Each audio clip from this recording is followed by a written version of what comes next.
Good evening, good evening, good evening, and welcome to this latest edition of the Rocky Brand livestream.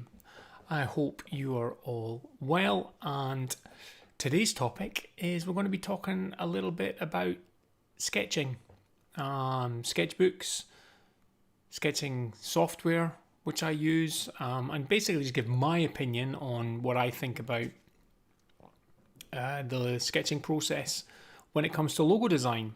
Hey Mobius, thanks for joining. Always nice and early to join in the stream. Hey Nicole, and it's morning for you obviously. So yes, definitely evening for me. Feeling it today. It's been a busy day today.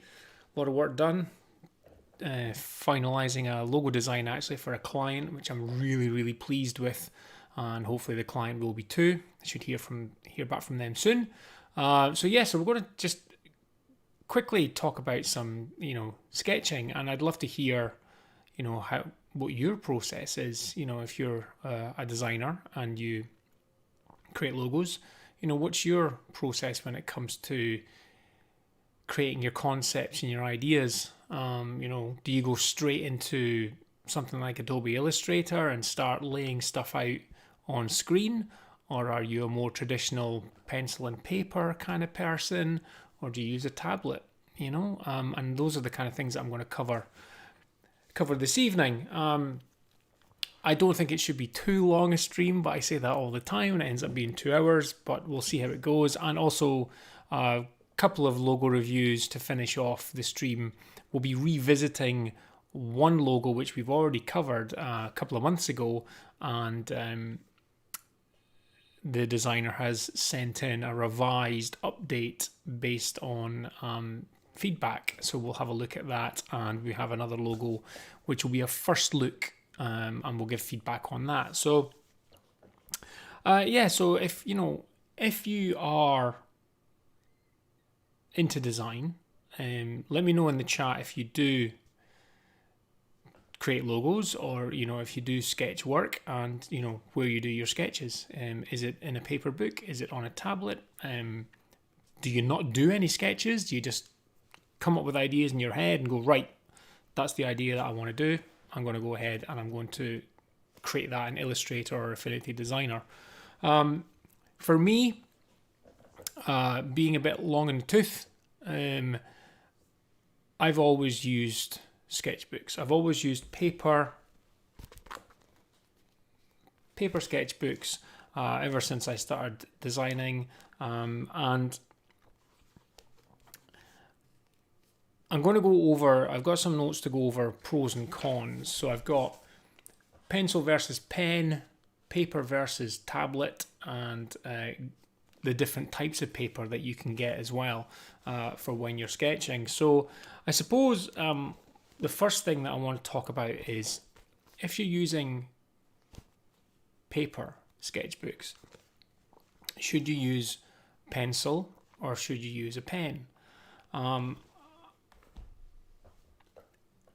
When you use a pencil, I find when I'm using pencil, I can be a little bit more thoughtful with my designs, or not designs, concepts, sketches, because I can just change the pressure that I'm putting on the pencil and make light marks and make dark marks, and it lets me explore maybe dimensional shapes with shading and stuff like that. You can do that with a pen. You could use cross hatching, if you want to do that with a pen, but with a pencil it's much easier.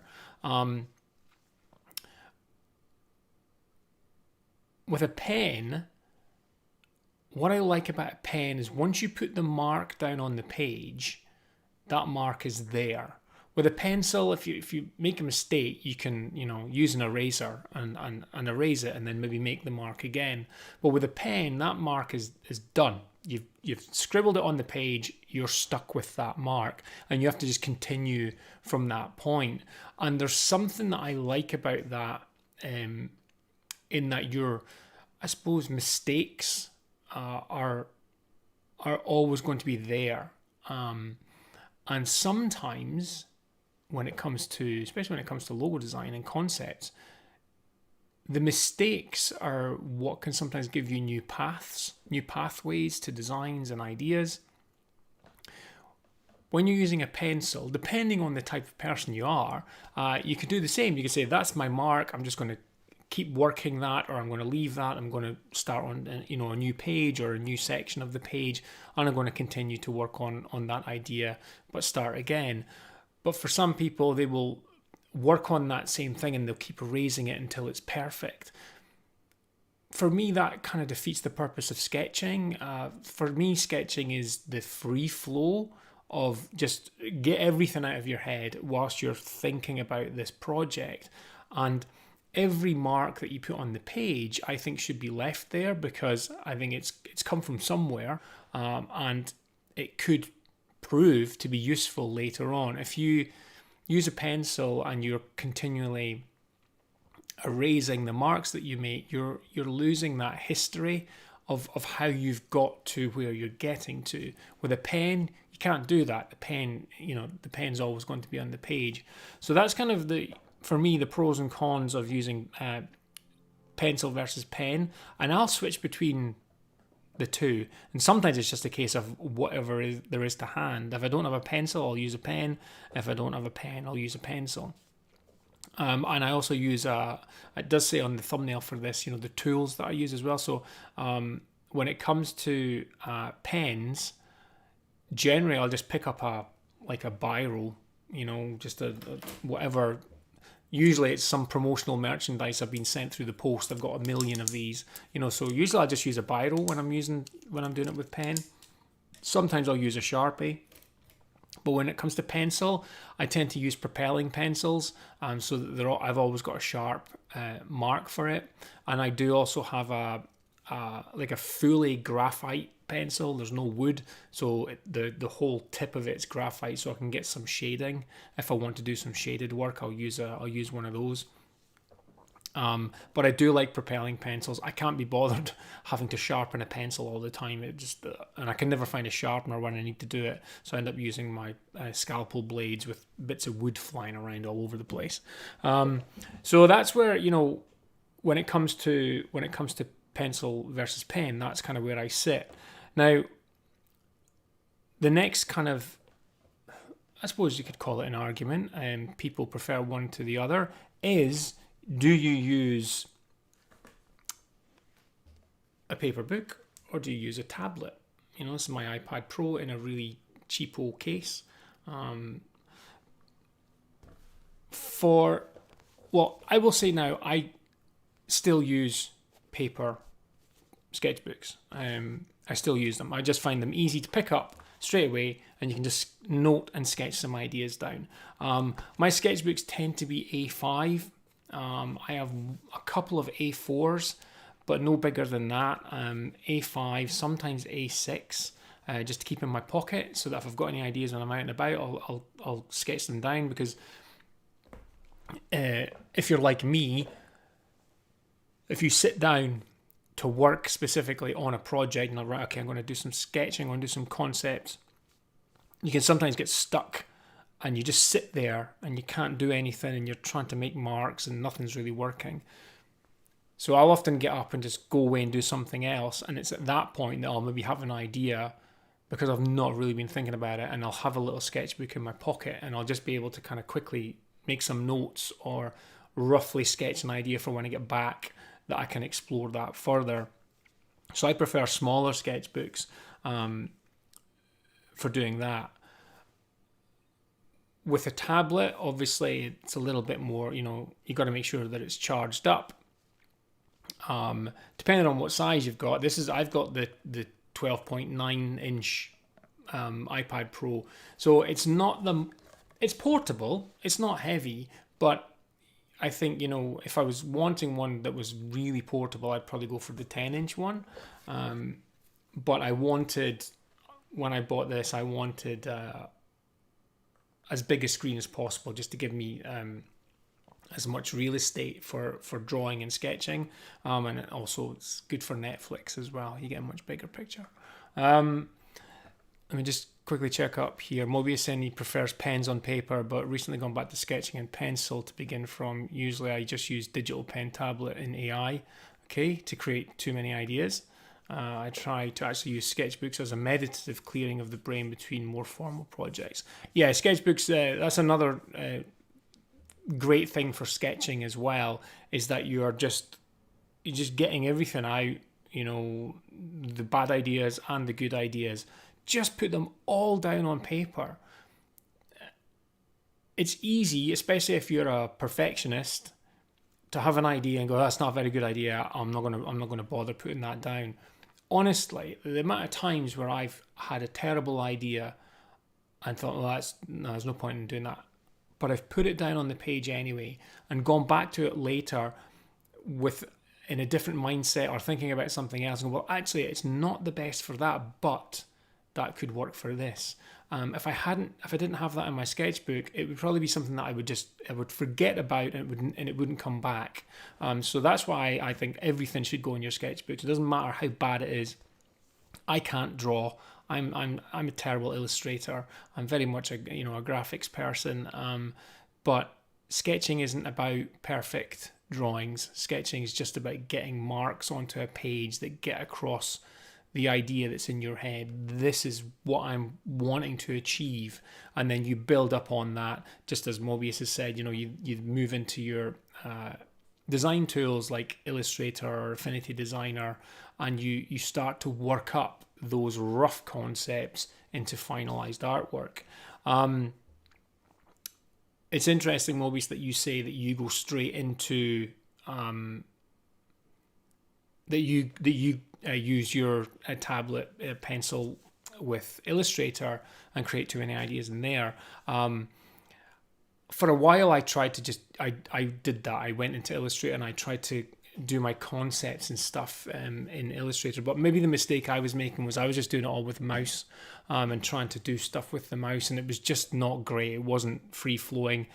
Maybe if I had a tablet, maybe a Wacom tablet attached, when I used to use a Wacom all the time, I don't anymore, then that would have been easier.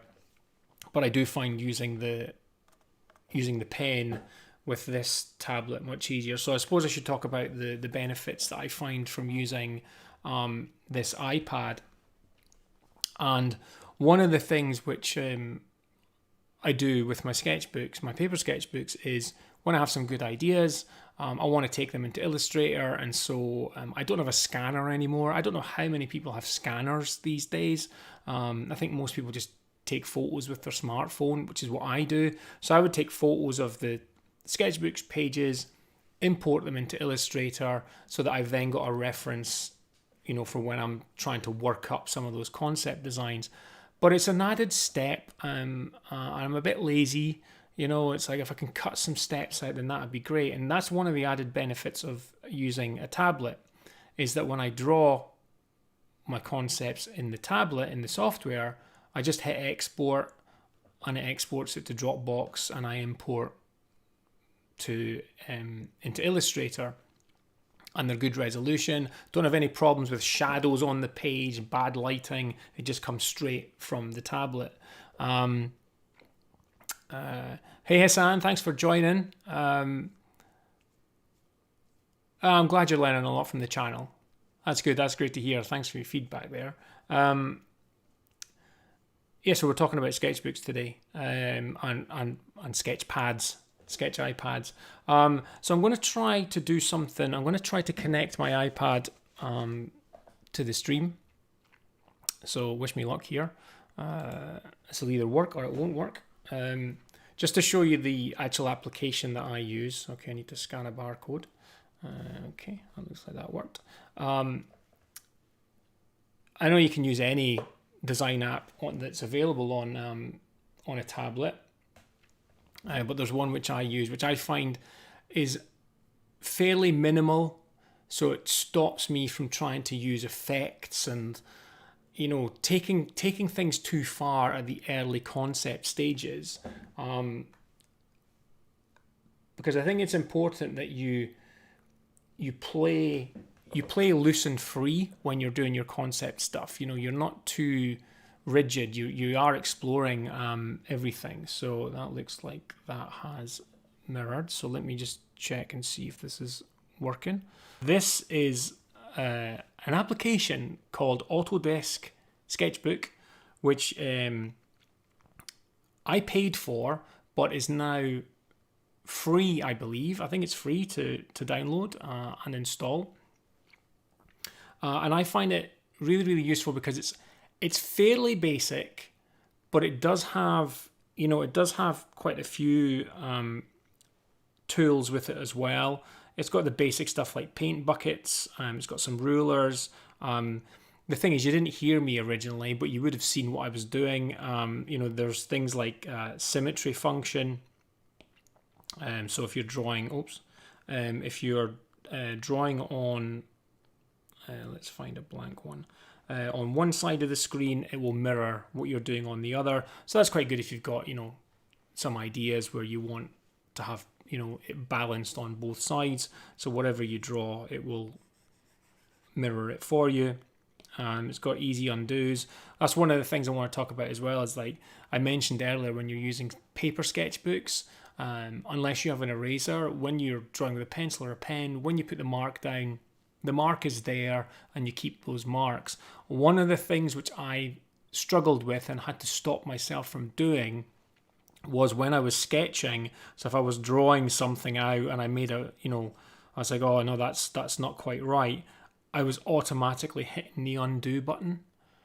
And that goes against everything that I said earlier on, where every mark you make, you should really keep, because it may come in useful later on or inspire something else later on. So I've had to just, really control myself from not using that undo button too much. If I, mess something up, with it, maybe I'm trying to do like an isometric box or something, and it's slightly off, then rather than undo it, I'll just move over and I'll, try and sketch it again and try to, have it so that it's a bit better in terms of that. So that's one of the things, is it's very tempting to just undo all the time until you've got the perfect sketch there. I would recommend you don't do that. I would recommend leave all the marks there. You can import images into this. So again, if you were going to do a logo and it was a horse or something, you could import an image of a horse and you could trace just the basic elements of that photo, hide the image, and then just look at what you have. What are the minimal number of lines that you need to get across, something that looks like a horse. That kind of helps you with this. There's different types of brushes. There's air brushes, paint brushes. You just double tap and you can change the size of the brushes. Different nozzle tips. There's just so much stuff that you can choose. But I tend to stick to pretty much the pencil, the two pencil options. There's like one which is sort of like a really soft, sort of like a 7B or a 6B one, and then this one is more like sort of an H. And then obviously I have all the pressure sensitive stuff where I can just, shade lightly, or I can press harder and get, the different weights on there. I just noticed as well that Beyond Worthy, the fact that you had to donate money there to actually get me to pay attention is outrageous, and I am really, really sorry that you had to do that. I really appreciate it though. It caught my attention, and I should have read that out first. But thank you so much for doing that. It really means a lot to me, because I would have just been blabbling on, speaking to myself essentially. Let's see if I've got any questions. Hassan saying, if we make a real estate logo, we focus on the building, and when we make health industry logos, we focus on medical symbols. But when a company has multiple businesses at that time, how can we make a logo? Yeah, well, that's kind of one of the ideas as well behind sketching, is that, just because someone's in real estate or someone's in the medical industry, does that mean you have to create a logo which, is almost stereotypical of that industry, a house, or like the intertwined snake symbol for medics, or a pill, or something like that. I try to go beyond that. I try to find out more about the brand and the type of customer that they're after, and see if there's a way that we can create something that's different that makes them stand out. Because the whole point of what you're trying to do when you're building a brand is you're trying to be different from the competitors. So if you start off by making your logo similar in that it is a house, but it's maybe just a different style of house type logo, then you're already making yourself look like them. So what can you do that's different? You could go down the abstract route where it's not necessarily, related. The icon isn't related. It's just a nice shape. When you go down the wordmark route, when you have a company that's in multiple industries or covers a lot of industries, then you do probably want to go down a more abstract route or work on a really distinctive wordmark for them. That would be my first approach. But really, it comes down to all of the work that you do before you get to the concept stage, the discussions that you have with the client, like say their target audience. How are they different? What do they do that, what are their customers saying about their existing customers? What do they say about them? What isn't working for their existing brand? Okay, well, maybe it is because you're in the same space. Let's think a bit differently. All of that early discovery work will help you when you get to the sketchbook stage, because at the sketchbook stage, you will no doubt still draw houses or pills or stethoscopes for medical stuff, but everyone does that. But the whole point for sketching for me is to get beyond that stage. I have to get all of the usual suspects out and onto paper or tablet before I get through to the good stuff. And I think, I can't remember if it was on the last stream or not, but there was a quote I found, and it was from Bill Withers, the singer-songwriter. And I'm paraphrasing here, but it said something like, you have to go through all right to get to greatness. And I totally see that with sketching. You have to do the okay stuff, draw all the okay sketches before you get into the real gold, the stuff that's going to make it look different or just look way better. You could still do a house logo for real estate. You could still do something which is stereotypically medical equipment. But if you do it in a way which is different, or, you think about it differently, that makes it stand out from everyone else's, then you're doing a good job. But you can only do that by really spending time thinking about different pathways, alternate ways. Think laterally. Don't always think down the same, the main route. How can you make that different? And that's where, sketching, all of that stuff comes in. Get all the house stuff done and out the way. Look how good my drawing skills are. If I could make it this long in the design industry with drawing skills like this, you can too. But, if you're doing that, or, you're doing like sort of, this is going to look more like a loaf of bread, I think. But, if you're doing sort of a pill shape for, and then you've got the company name underneath it, just get all that stuff down, get it done, get it out the way. Because it might be that whilst you're drawing these types of things, you make a mark somewhere. Maybe you're like, oh, maybe this could be moving, or maybe it could be audio, or maybe there could be these marks can help you to move on to much better ideas. So from the crappy obvious ideas, generate better unique ideas. If you don't do this work, you're not going to get to the better unique ideas, because you have to go through all right to get to greatness. I might get a t-shirt with that on there. And one of the things I was saying as well is that with the paper books, you can get gridded dots, gridded squares, and those are good for when you want to be more accurate with your spacing and your geometry. And so in in this app, what I've got is I've actually saved some of those grids to my photo album on the iPad, and then I was able to import those into here so that I can then do more accurate sketches when I get to the point of needing to do that. But if I kind of just go through, let me turn these off. So this is a sketchbook from a previous job, which was for a brand called Connect, and it was they basically help.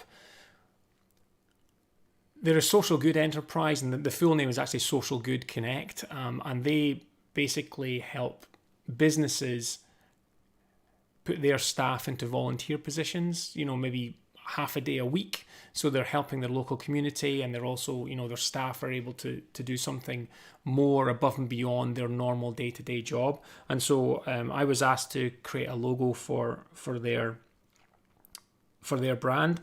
And so this is basically a sketchbook of me going through and exploring ideas of connections and how can I get this, the Connect. So Connect are the hub, and then they then reach out to volunteer organizations, they reach out to businesses, and they pull in volunteers and volunteer positions. So I was kind of working on different ideas for how to do that. And when I would fill a page, I just basically create a new layer, and then I just kind of keep exploring and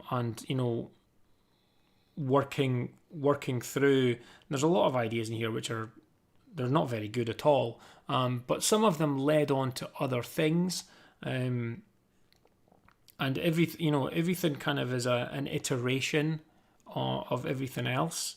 And as you can see as well, I'm not the best at drawing, but my ideas are clear for me to come back to and see, okay, that could work. So you can see here I just got a little note about the journey of where everyone fits in the business model, and then kind of working my way through. So basically the layers I'm going through right now is almost the chronological order of me working through the ideas. Started to get into sort of like the power of 3. Is 3 a good number that we could, how could I bring in the power of 3 into this? But yeah, this was a fairly in-depth project, and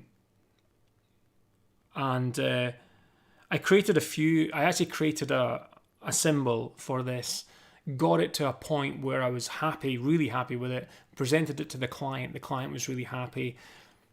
I then checked the registered trademark website, WIPO. I've got a couple of videos on that on my channel, and it turns out that there was another company that had a logo very, very similar. They were in a different industry sector, but we just felt that it wasn't worth moving on with that, and that's what can happen. I should have checked that before showing my client the concept, but I basically had to go back to the drawing board, which was a bit of a bummer. Let's see. Yeah, it was a bit of a bummer, but you can see I've got quite a few layers on here, and then at some point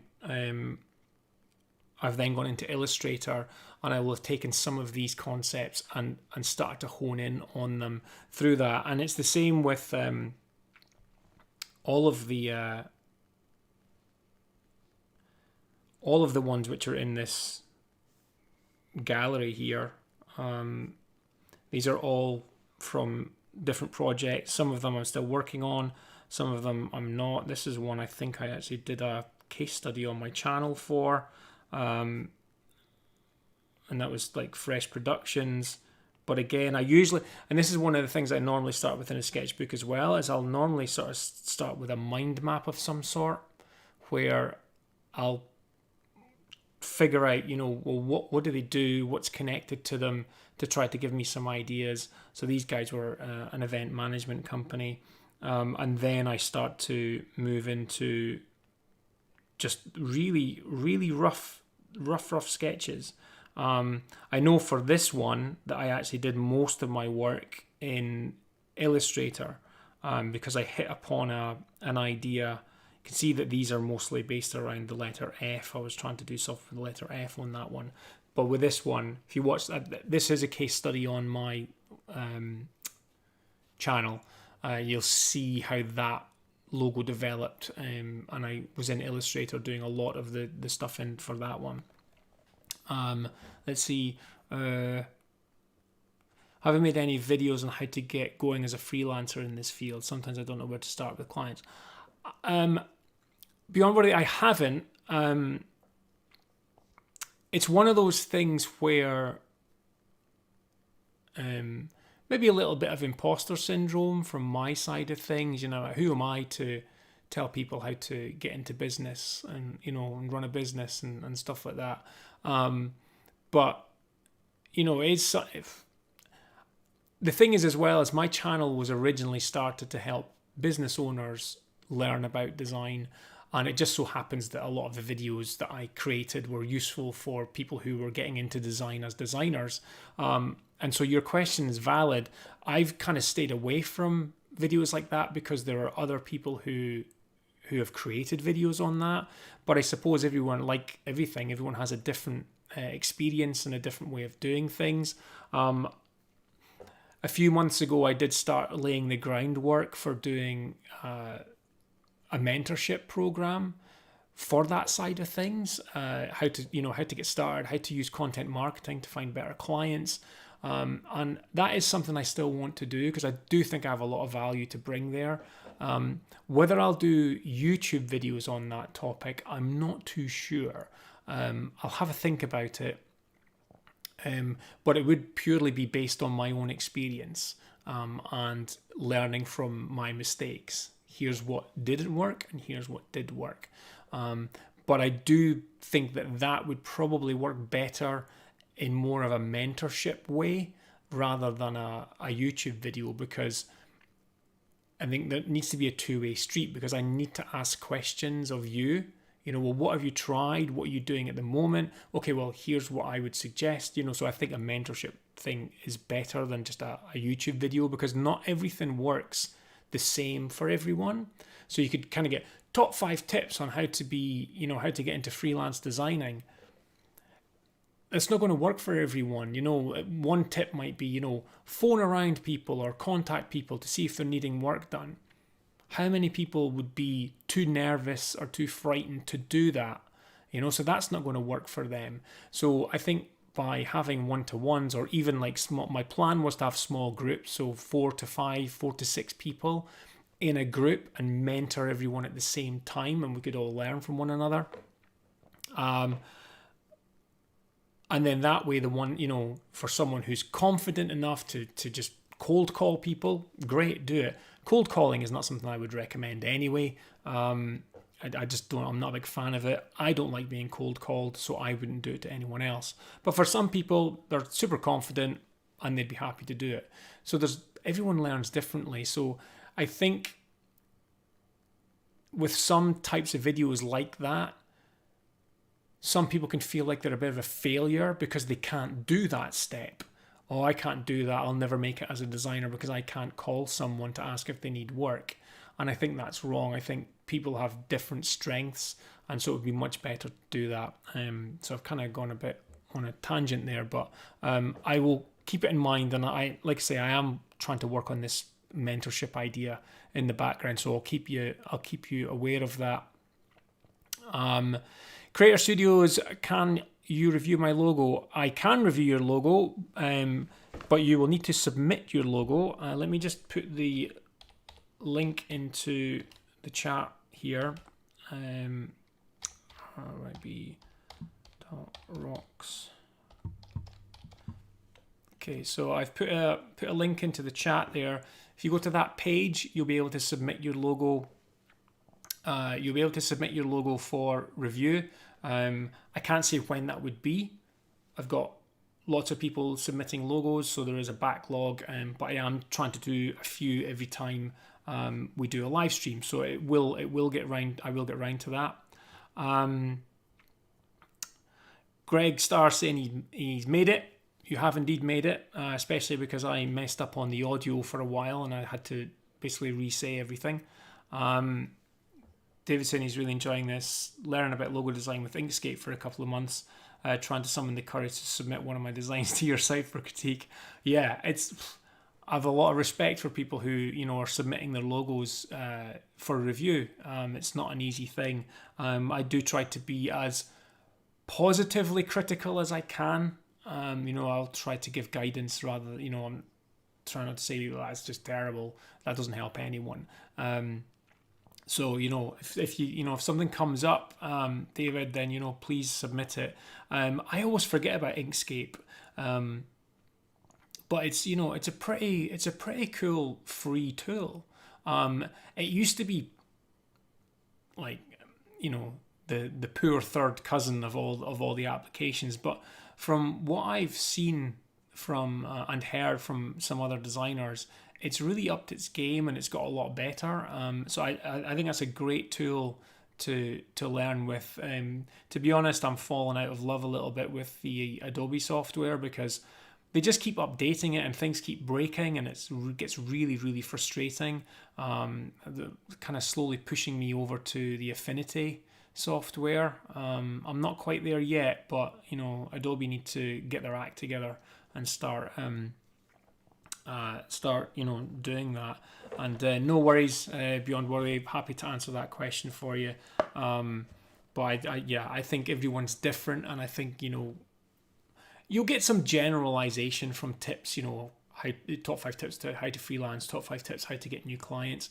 But because everyone's so different, I think it's much better done on a one-to-one basis. So again, me saying this is going to be an hour stream is probably going to be a lot longer again, isn't it?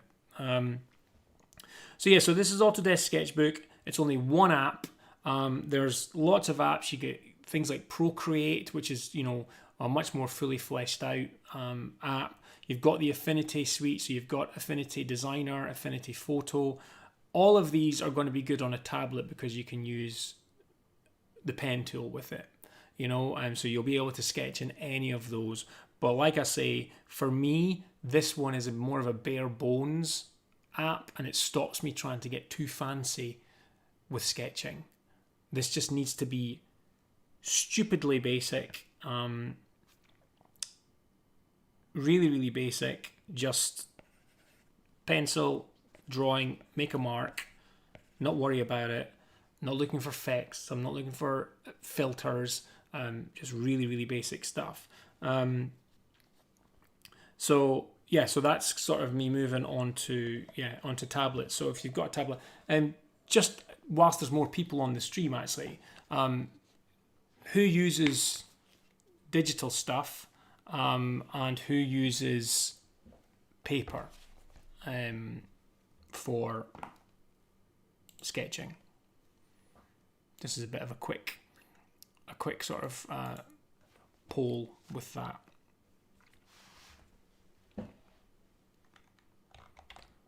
Whilst I quit this application again because it's crashed again. End task. Right. Okay. I think I've answered all of the questions because most of the comments are about not having any audio, which is fun. So one of the things actually which I've got sitting here was a few years ago now I actually created my own little sketchbooks which I sold for a little while, and the sketchbooks were basically a message to myself to stop procrastinating, and inside it had get rid of the glare, top 10 tips to beating procrastination, and I had to keep reading those again and again. But I basically created some blank page sketchbooks, dot grid one, and also normal gridded one, and I also created some Rocky Brand ones as well. I think the Rocky Brand ones just had some inspiring design quotes on the inside of it. I might think about getting more of those done again. But David saying, thanks, Carl, appreciate that. I'll try and pull out my least wobbly logo. Everyone's logos are wobbly, you know?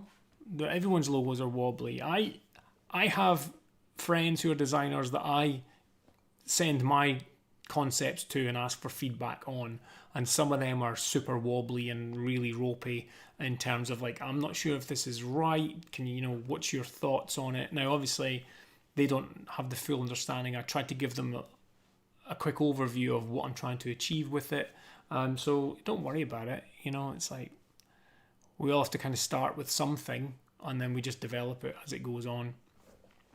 And then Mobius is answering my question from earlier, just saying that he uses both, tends to sketch for formal projects in digital because he comes from an art studio background and that helps him focus his intentions, but could be fooling himself. I think we could all be fooling ourselves at times. Like I say, you know, I use my tablet when it's there, when it's charged, but I'd say a good portion of my tablet time is used for Netflix rather than sketching. My go-to is I always end up just going straight back to my paper sketchbooks, just because they're just too easy to pick up and just start doodling in. These fell out the back of one of those sketchbooks. Anybody been around me being Rock Your Brand long enough to remember these? Was anybody in I used to have a Rock Your Brand Facebook group, and I gave these out. We used to run weekly competitions, and I gave out these sticker packs. That was a long time ago now, or seems like a long time ago now. That's awesome, Creator Studios. I'll look forward to seeing that, and we'll try to get around to getting that reviewed on the channel for you soon as. Thanks for submitting that. So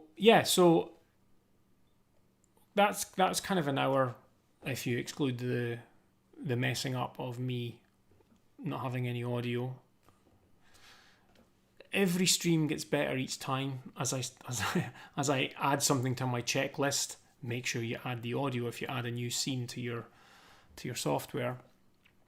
But don't skip sketching. Even if you decide you're just going to go straight into something like Adobe Illustrator and start drawing shapes, and you know, without using it, you know, not sketching as such, but using the tools which are in there, you know, the shape tools and building things,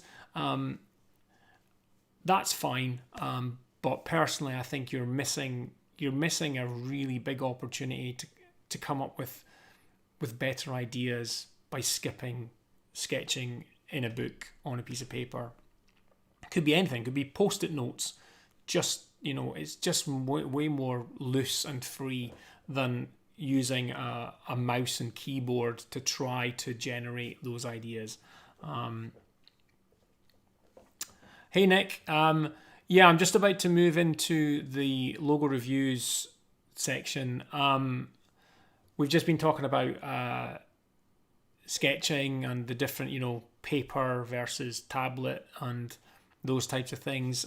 But at the end of the day, it doesn't matter whether you use paper or a tablet, as long as you're sketching. And for me, anyway, I need to sketch for at least an hour to get through the all right stuff and break through into thinking differently. That just every single time. If I only sketch for an hour, I know I'm not anywhere near the territory of logo ideas that I should be in. So I always try to push through that. I don't sketch for too long at a time, 2 hours maximum, and then I'll have a break and do something else, and then I'll go back. But when I go back, I've got an hour's worth of good progress that I can pick up from. If I'd only done an hour, then I would be looking at all the usual suspects, like we talked about earlier on, some house designs for a real estate agent, you know, some cat, dog, and mouse images for a veterinarian's practice, teeth and the mouth for a dentist. Now, these things can be used. Like I said, it's fine. You can use them. I'm not saying they're wrong because they fit that industry, but you need to be doing something different with it to make them stand out. So I need to break through. Some people are much quicker at coming up with ideas. Some people are like super quick and just amazingly creative and can come up with these things. But for me, I have to work at it. It takes me some time to get through that and get the cogs going and really working at it for that to work.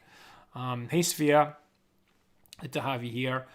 So we're going to just jump in and look at a couple of logos again. Just very quickly, Nick saying uses pen and paper for the beginning of every project. Most of the time I won't generate a final concept, but I use it as a way to engage my creative brain into the project. Yeah, that's the way to do it, definitely. And Mobius is saying, the last point seems crucial for the ongoing conversations here. I think about half of the logo submissions seem like a first phase sketch that would be helped by pushing through to the next phases. I would agree. I think a lot of the logos that we've reviewed have been a case of maybe someone's like, I've got an idea for the logo, draw it, and then that's it. This is it. This is my idea for the logo. It's not often that's going to be successful. One of the things that you need to do with logo concepts as well is to test them. Really test them. Is that going to work at a small size? Is it going to work at a large size? Is it, fairly versatile? Can I do things with it? Can I pull things out of it? It's one of the things that I mentioned earlier that I submitted a logo concept to a client today to see if we can get approval. And we'd already kind of looked at the concept, but there were some tweaks to be made to it. And so the presentation that I sent to them today has the logo, it has the color palette which I've chosen for it, supporting typography which I think will work with it. I created some patterns using shapes from the icon in the logo. I also created some mock-ups. So, I present that logo in the best way. But we got to that logo concept through a lot of testing and a lot of iteration and a lot of sketching to get to that point. Unfortunately, I can't show it on the stream because it's not been approved yet. But I think that one will make for a good case study. It's a bespoke word mark as well, so it's not a typeface. It's been hand drawn. Elements of it have been hand drawn, so I'm excited about that one. That's a really good one. Often you can come up with an idea and you put that down and you go, that's it, that's the logo. But sketching will help you get through that process. So let's see. Nick says he always takes 3 days to test in different applications and constantly revisits it throughout the day as I'm in different moods. Yeah, I mean, I don't even revisit in a day. I go away for a few days. There's one part of my process. I know that some designers will do a logo in a day. Some will do it over a couple of days. When a client comes to me and asks me how long it will take to do a logo, generally I'll tell them 6 to 8 weeks. Obviously, I'm not working on that every day for 6 to 8 weeks. It is a certain amount of time. There's a general overall time that it takes me to go through my process, but it's spread out over that time because I need the time to walk away from it and completely forget about it and then come back to where I was at and look at it with fresh eyes. For me, a couple of hours often isn't. It's fine for when I'm in the sketching process, but when I get to the point of I'm starting to finesse concepts, I really need to walk away from it. And then the same goes for when I present stages to the client. The client needs time to sit with it. Obviously, when you show it, they'll have their first impressions, and the first impression might be that they love it, or the first impression might be that they don't get it. And so they have to sit with it and they have to kind of become accustomed to it and think about where it would fit their brand and how it's going to work. And that's why it's important as well that when you show concepts, you show it in situations that are relevant to that client's industry sector, because it helps them to visualize. And not every client's good at visualizing where a logo can work, or elements of it. So try to show that as much as possible. And then we'll come back and we'll have a meeting again and we'll talk about it. So yeah, I take my time with it. I do not rush it. And if a client comes to me and says, well, I need it done in a week, then we won't work together. It's not the right client for me.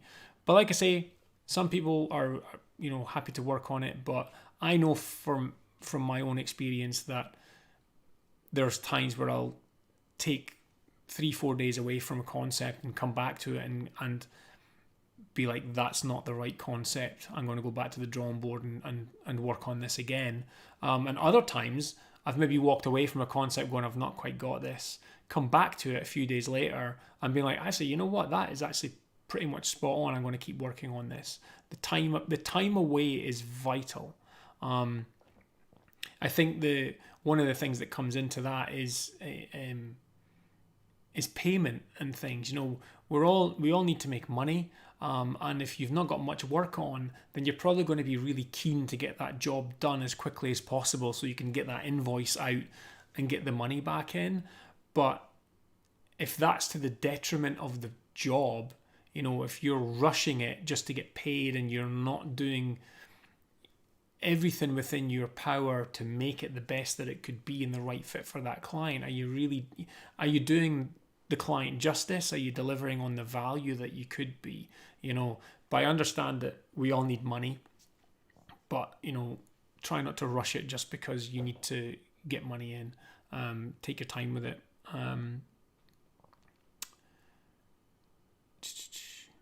Nick's saying that his 3 days is the buffer between he settles on a design and then comes back and starts testing. Yeah, cool. But yeah, and Nick's saying I used to be the same day $50 logo kid when I first started when I was 12 or 13 on a cracked version of software. I think a lot of people started using cracked versions of software, especially Photoshop and stuff like that. And it's just it's what a lot of people did, and it gets them into the industry and stuff like that. I'm not saying using cracked software is right. I just think a lot of people got the start there. But the cool thing about today, compared to when I was starting out, it was like literally decades ago. There's way better software now, and a lot of it's free.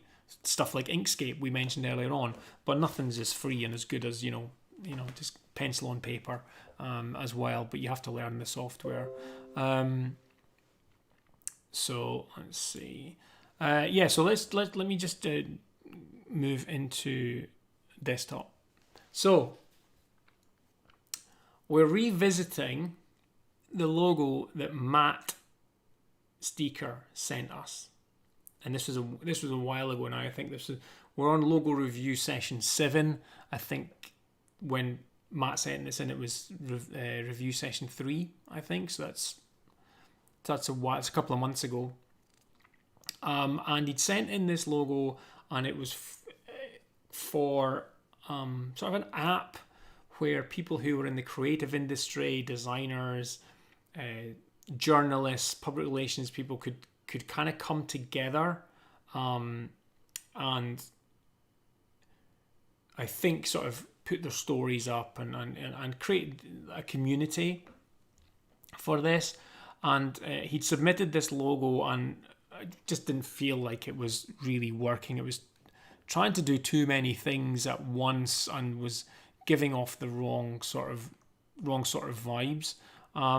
So we'll just a quick review here. So the brand name was the acronym was EHAS, and that stood for Everyone Has a Story. Industry was for social media, technology, entertainment, news and publishing. Target audience, creative storytellers, journalists, public relations, professional and amateur historians, amateur poets. So you can see it's quite the range in there. Brand personality, multifaceted, welcoming, accepting, inclusive, creative, but can be newsy if need be, somewhat play and action orientated, ageless, timeless, but also forward thinking, very slightly futuristic, perhaps connecting the past, present, and future. There's a lot going on into here. And then, brand quality is the same, quite busy, multifaceted, quick stories, creative, but can be newsy, blah. A lot going on. EHAS was the acronym. Everyone has a story. It's pronounced EHAS. He created a little prototype. So it was sort of a mock-up of a smartphone with that on there. Wasn't fully functional, but some of the buttons clicked and things. He used the black chancery, but rotated the A. And by rotated, I think he mean flipped it. The logo symbol was to represent storytelling by video, writing, and audio. And in addition to reflecting the audio quality, someone told me that the curved lines could also represent networking. Not my intention, but also good. And it would be on merch, social media, and company vehicle. So yeah, so we had a chat about this on the stream.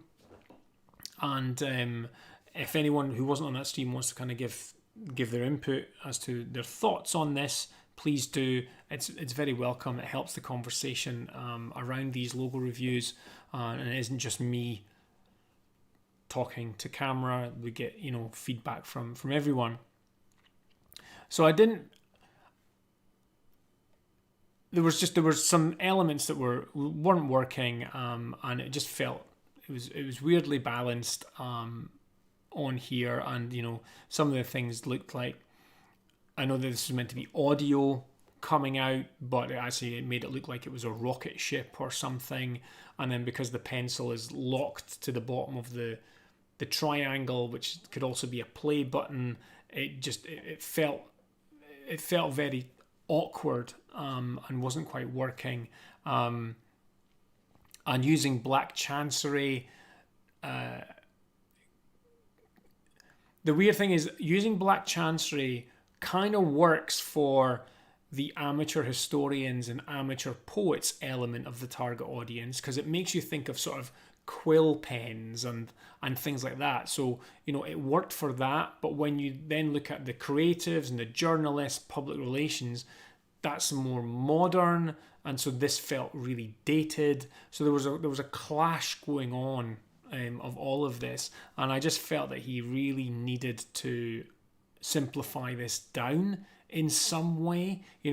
The ideas are there, the concepts are there, but they just need a better execution. And it's kind of what we talked about earlier. I think this just needed to be worked on a lot more and refined.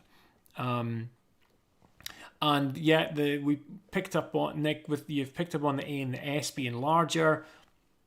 No real reason for that. I just think it just wasn't sized properly in terms of that, because I think in the last one, I brought down some guides to kind of just show, the gaps that were between things. So there were some balance issues in there as well. And, it could be easy to go in and be really harsh on logos, but I think, it's just about pointing out certain things and saying, okay, if you fix this, then we could do that, and here's what this represents, and here's what that represents. But yeah, it looks like the sort of the EHAS it's getting bigger, as if it's sort of like increasing. Which if it was done on purpose, and this audio, well, it's meant to be a play button, I think, but then like say the audio coming out. But I think also as well, I think Matt may have been on the stream or not, but I think there was a mention of the lines could almost look like it was like Wi-Fi as well, so there was a ton of stuff going on there, and it was really, really busy.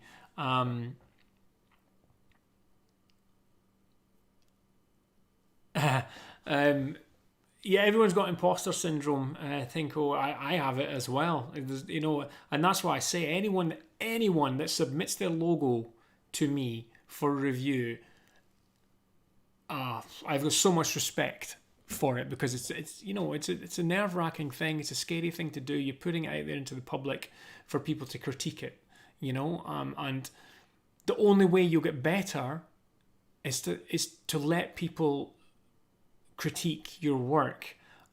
People that know what they're doing, not just people, not people who aren't really qualified, just like, oh, that's crap, or oh, that's really good. Why is it really good, or why do you think it's crap? There has to be reasons behind it.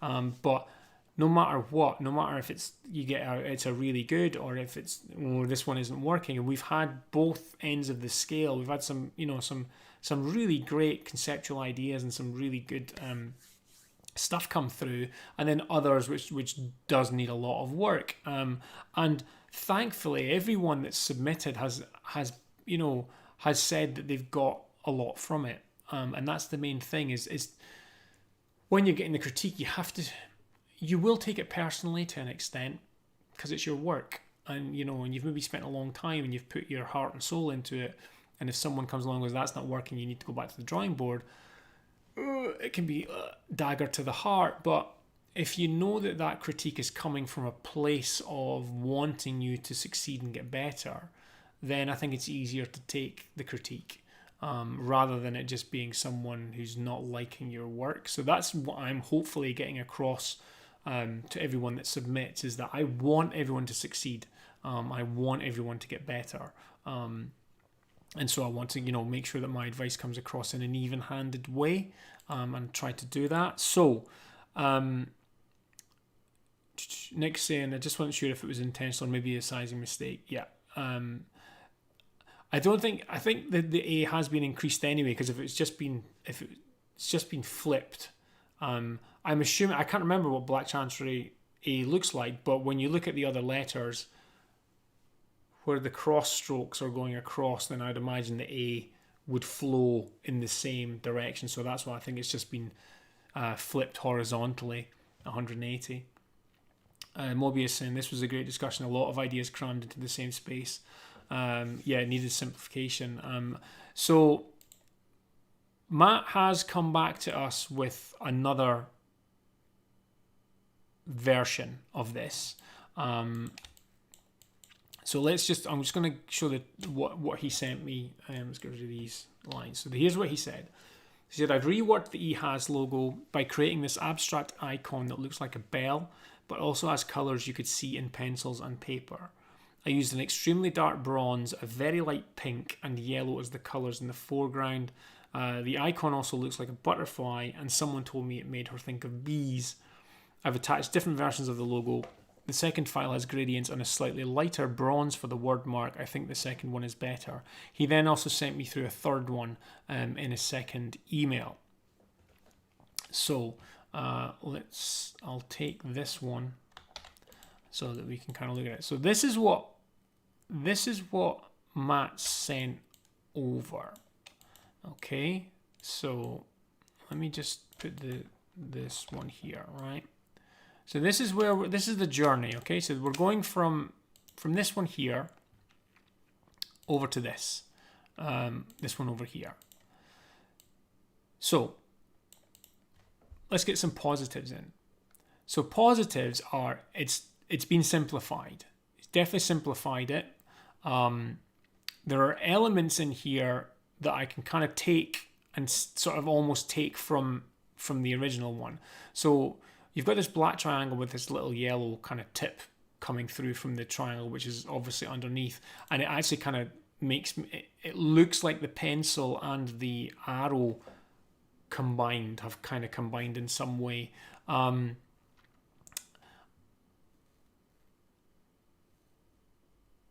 He's gone for a more modern sans serif type as well, which I think will definitely help with it being an app, or an app-based application, web-based app, and a phone app. I think it needs to look more modern. I like the lighter blue.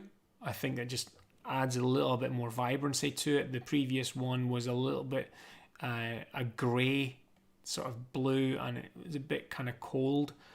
Most blues are cool anyway, but this one just seems it's got a little bit more vibrancy to it. And then he's got this second version of it here where he's added some gradients to it. Now he mentions things like, you know, the very light pink and bronze. Yeah, I can just about make out that this isn't white and that there is a pink, but it's not that obvious. And then here on the gradient, I'll zoom in for everyone. He's used a bronze, but to be honest, with it being on the black, it could just be a light grey into a black. You know, I don't think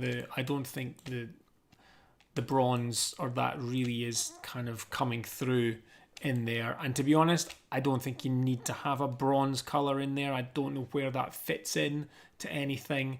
I think, you know, keeping your color palette more limited is better. Personally, again, even with the light pink, I don't think you need a light pink. I would go with the white, the black, the yellow, and the blue. The blue and the yellow are fairly complementary. They'll work well with one another. In terms of it looking like a butterfly, I'm not seeing a butterfly. I'm actually agreeing more with the other person that said it reminded her of a bee, because you got that black and yellow. I think for this little yellow point that we've got here isn't making it look like a butterfly, not to me anyway. So, and then looking at what you'd said about you've created an abstract icon that looks like a bell. Okay, so it does look like a bell if it's this way. Okay, so you've got the outside of the bell, and then you've got, I don't know what the technical term is, the clanger that's inside the bell that hits the bell. Okay, so you've got that in there, but why is that? Why? I know you've said it looks like a bell, but is that intentional? And if so, why? Why have you created a bell? Because what it looks like, you know, with this previous one, I could see where you were going with it. You had the pencil for the writing, for the, you know, the journalists and the poets and stuff, and then you had the play button and the audio for people who want to record audio and podcasting. I could see where that was coming from. Where you've moved to, where you've simplified things, I like it. Good idea. Simplify, simple shapes and things. That's my area. I love simple shapes and logos. But it feels like you're maybe just putting down shapes and going, oh, that looks like a bell, or oh, that looks like a butterfly, and just leaving it at that. If I was working on this, I'd be like, oh, that looks like a bell. The bell doesn't have any relevance to this brand, and so I'm going to try something different. I don't want it to look like a bell, or I don't want it to look like a butterfly, because the butterfly has no relevance to what I'm trying to create. What I'm trying to get across is writing and audio and video. So a bell doesn't ring any bells. Terrible pun for that. And a butterfly doesn't, and a bee doesn't either. So that'd be sort of my main critique of this, is that it just seems, if you said to me, hey Carl, I've decided just to do a completely abstract shape that would be recognizable as EHAS. People over time would recognize this abstract shape and link it to my brand. I'd be like, okay, cool. It's abstract, doesn't really mean anything. It's just a shape to catch people's attention. Fine. But I don't think that is what you're doing here. I think you are trying to get across something. So let's see. Tingo said contrast plus geometric sans, good direction. Creator Studio is saying they look like guitar plectrums. They do look like guitar plectrums, that sort of shape as well. But again, it's not. Well, it is it's for creatives, but he doesn't mention. I don't think Matt mentioned musicians. I mean, musicians are storytellers, but I don't think that's kind of in there. You're on the right lines. You're definitely moving in the right direction. But I think I would like to kind of see these shapes be more of an evolution of what you had previously with the play button. You're almost there with it. You know, you could almost have it. Oh no, I hear people saying Causeway to start doing really quick, rough shapes again. If, you know, like, so let's say you took these, let's say you took the play button, okay? So the play button could represent the audio and it could represent the video because you press play on both of those. Okay, so you want that arrow to be pointing this way. But then you've also got the pencil. And if you take the end of the pencil, you've got another triangular point. Okay, so you've got two triangles here, which is what you have here. And I think really all you need to do is you need to just kind of work with them. You know, I mean, so let's make these a light, two different colors of gray, because what I want to do is I want to just change this to multiply. So what I would be doing is I would be saying, right, okay, I've got two triangles. I know what they represent. It represents, or even one triangle. So one triangle on its own, right? One triangle could represent play for the audio and the video, and it can also represent the end of a pen or the end of a pencil. So already that triangle on its own gets across everything which is in this original symbol. Right? There.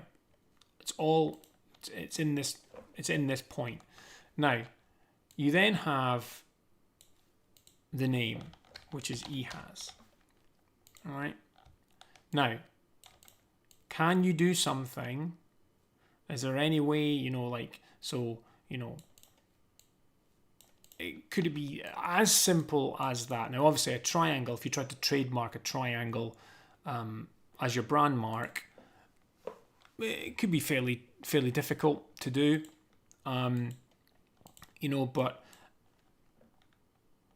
there's definitely something there, and I just think you need to explore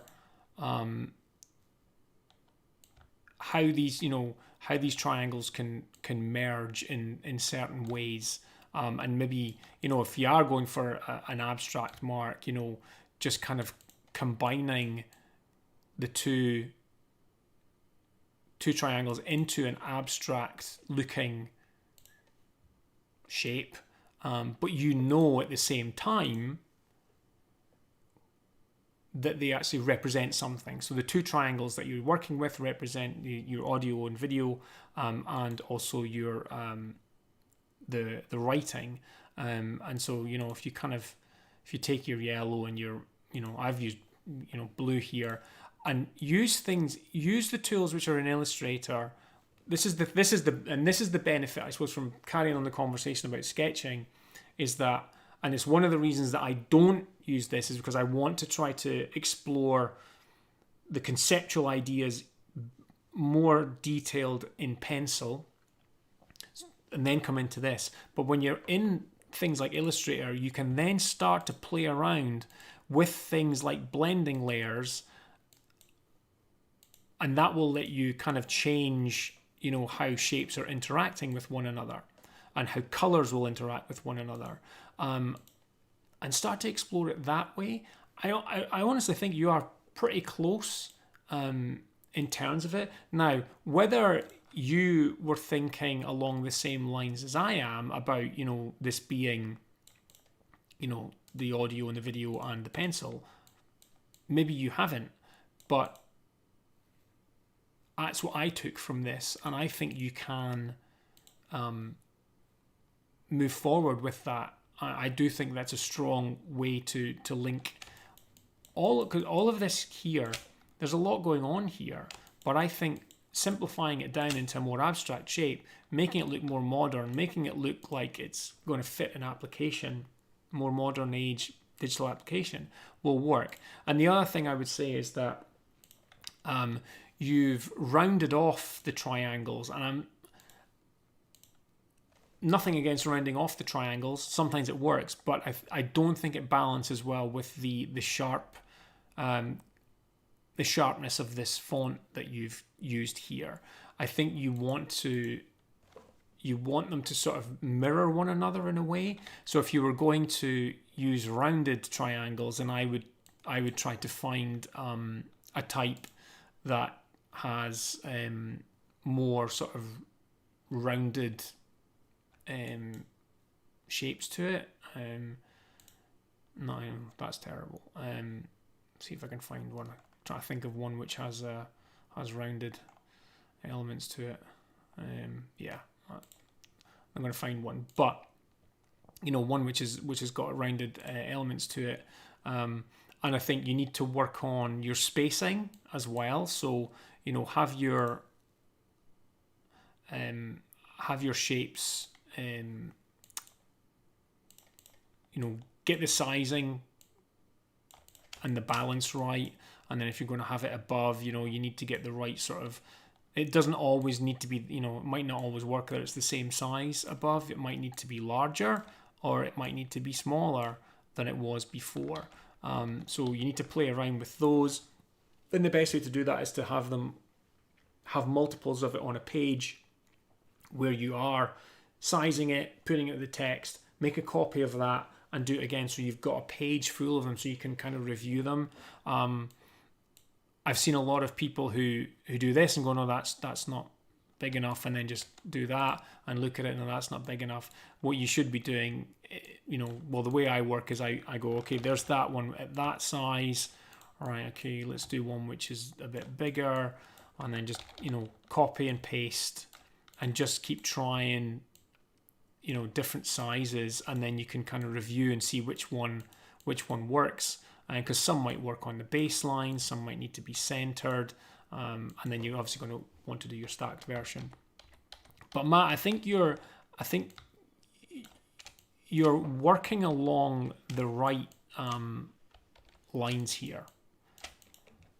There is progression into this, and I'm just giving you my thoughts on what I take from it, and it's these two symbols representing everything that that you do. And I would just kind of mess around with things. Maybe you could I don't think you could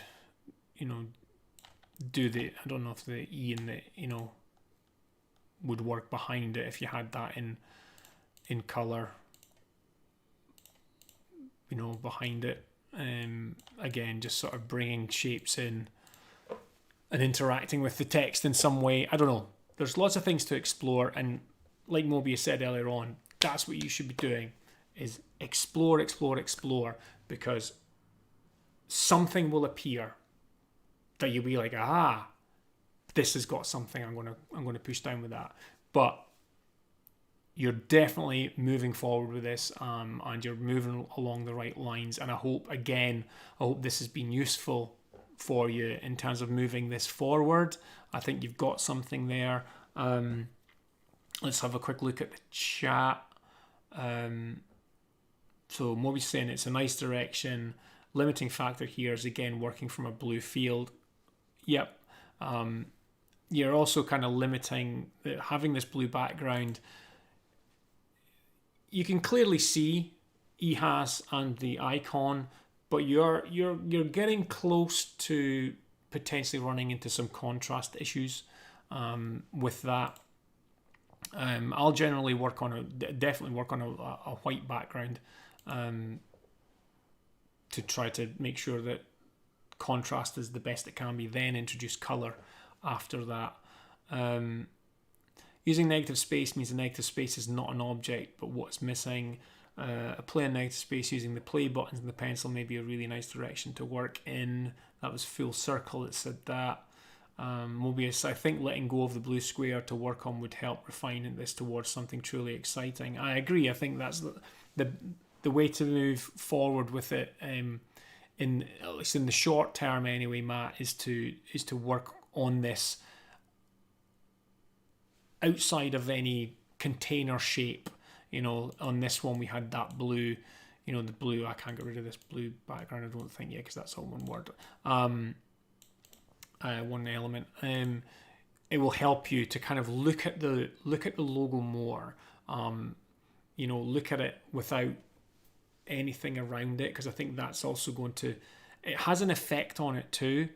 If you've not got the right amount of space at the bottom as opposed to the top or the sides, everything starts to look a little bit unbalanced. So, for example, on this one here, where you've got just the icon, there's an awful lot of blue empty space around that, and it makes the icon look really small, whereas the icon should be the focus of attention, so it should be bigger. So work on that on a plain background. Creator Studios, what we show two triangles in E or H end by using negative space. And Dan, the vegan mortgage advisor, is in the house, apparently. Hello, Dan. Thanks for joining. So hopefully that's been useful. Again, Matt, let me know. Drop me a line and let me know what you think in terms of, moving forward with this. I would love to track the journey, and I think everyone else would love to track the journey on this with you, and see where you end up. I know there's been a few people in the chat tonight who were on that original call and, are keen to see things move forward. Creator Studios, I don't know when I'll review your logo. I have got quite a lot of submissions waiting to be reviewed, and I'm doing sort of 2 or 3 every live stream, so I'm not entirely sure how many I've got sitting in a backlog, so I'm not sure. If you're looking for a review of your logo because you have a time limit and you need to kind of show it to a client, then this probably isn't for you. It's not really for that. It's more just, anyone who's got a logo that they maybe, are just needing some feedback on, but there's no time restraints on it. But I will get around to it. I just can't guarantee or give you an accurate time scale on when that will be. Okay, so we're moving over to Amber's logo. So this is from Amber. It's a personal project. I think it's for her own design business, potentially. The brand name is Creative Legacy. Industry sector is graphic design. Target audience, businesses, entrepreneurs, people looking to present themselves professionally. The brand personality, professional, friendly, personable, minimalist, and abstract. Brand qualities, reliable, crisp, original, creative, and innovative. Okay, so thoughts on this? Again, please join in, everyone, in the chat. I just need to quick drink. And quite by coincidence, this beer that I'm drinking tonight is called White Space. How very design apt. White Space by Brewdog. Okay, so first thing obviously that I notice is that both the word creative and the word legacy are spelt differently. Now, I don't know if legacy is spelt that way because it's a specific language. I don't know any other languages really. I'm just kind of going on that maybe legacy has been spelt differently because creative has been spelled differently. So creative has the E dropped off the end, and legacy has an I in place of a Y with this. I will say I found it a little bit hard on my eye originally, just because of the way you've got the positive and negative cropping going on with the letters here, and then so you've got the cropping going on the bottom of REATI. It's not doing it on the C, and it's not doing it on the V, which should also be going down below. And then you've got the technical term, the title, on top of the I, actually makes the V look like a Y, a letter Y, because you've got, the E going down, and then you go, oh, there's the bottom of the E. Oh, there's the bottom of the A, the T, the I. Where this sits, it makes it look like a Y rather than a V. So it kind of could read Creati Legacy or Legacy. So it's that's just kind of one of the first things that kind of came out at me. It was it just felt really busy, and it sort of threw my eye off a bit. And then obviously you've then got the G going off the bottom of this black block as well. So I can absolutely see what you're doing. You're trying to be creative with this, add some visual interest. I'm not sure if you're adding color or if your logo is in black and white anyway. Tinko's saying humanist sans serif for innovation. Geometric sans again is the safe choice.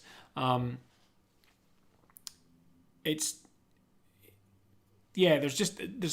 just some kind of decisions being made here which I think aren't kind of helping the legibility of it. There is, a lot of people change the spelling of words in order to get domain names. Sometimes it's hard to get a domain name, so they will change a word, spell it differently, and then they can get it. Looking at the sort of the target audience, business entrepreneurs, people looking to present themselves professionally, I think black and white is probably a good choice for that. It's bold. It's the contrast is kind of the greatest that you can get, really.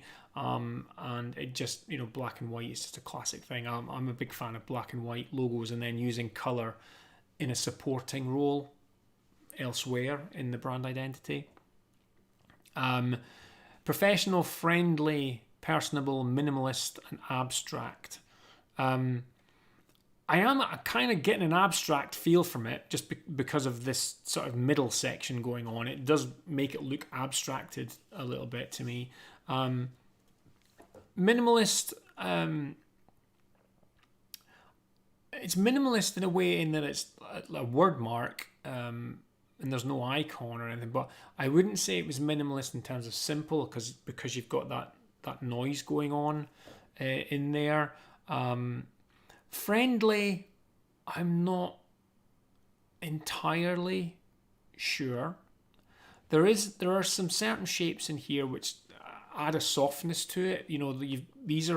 There are rounded off elements, but where they're rounded off as well, they leave some really sharp. So you've got like a curve with a really sharp point, which makes me think of knives and scalpels and things. Maybe I'm weird, but it is very, it feels very pointed in certain areas. And pointedness and sharpness doesn't really lend itself well to friendly. When you're looking for that friendly, warm feeling, rounded tends to be the approach. And when it comes to sort of tech businesses, what they'll do is they will go all lowercase as well, just for that more sort of, it just feels less, not threatening, just feels a little bit more welcoming than, so if you have all uppercase, tend to be known as, you're shouting, it has a presence, it's loud, it's bold. If you have leading uppercase, then that's a bit more formal, and I think that fits with some of the things that you've got in here, especially, again, your target audience. You want a certain amount of formality. When it comes to entrepreneurial types, their entrepreneurs are, they're willing to take risks with things, they're willing to fail. They're willing to try something. It'll fail. They'll start again, try again. They'll fail. They'll try again. That's the entrepreneurial spirit. I'm definitely not an entrepreneur. I'm very risk averse. I'm not an entrepreneur at all. I think the word entrepreneur is being bandied around too much. Anyone that starts a business, oh, you're an entrepreneur because you've started a business. No, that's not an entrepreneur. You just started a business. Entrepreneurs are a very different breed. So I think there's interesting stuff going on here, and I think you are trying to show that creative side in both the spelling and what you're doing here. I just think it's a little bit too busy. To be honest, I probably would have been happier if it didn't have this dip into the sort of the inverse area. If you'd have just had creative, obviously I'm not using the same. I'm assuming that you've gone in and manually made those changes to those letters. But I think from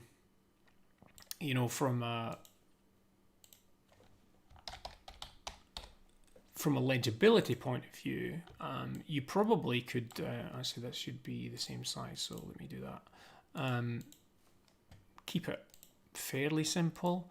I suppose it loses some of that creativity side of things. Oh no, you didn't put a Y, it's an I, isn't it? And obviously I don't have the those cut-offs or anything. But I think, just the fact that you've spelt creative differently and the fact that you've spelt legacy differently adds a point of differentiation straight away. And I think, this, it just is a little bit busy. I would like to see this, with your customized type, just how I've done it there, just sitting above, because the customized type could be enough as well. It doesn't have to always, sometimes we can go just that little step beyond where we need to go with things. And we really don't have to. I'm not saying that,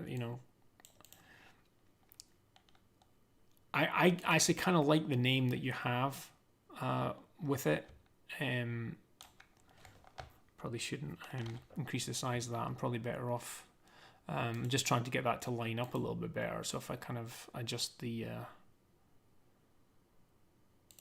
tracking on that a little bit to 20 and move that along. And I'm not sure you need the G to go off the bottom either. There's just something about the way you spelt the both words. I think there's a nice kind of balance up with that. And let's just see what people are saying. Greg, I just rejoined. Logo's not as simple and as abstract as the person says. The V looks like a Y. Yeah, that's what I thought. I had to really focus on the logo to read what it says. Yeah, so it just makes your eye go a bit weird. You have to work quite hard to read it.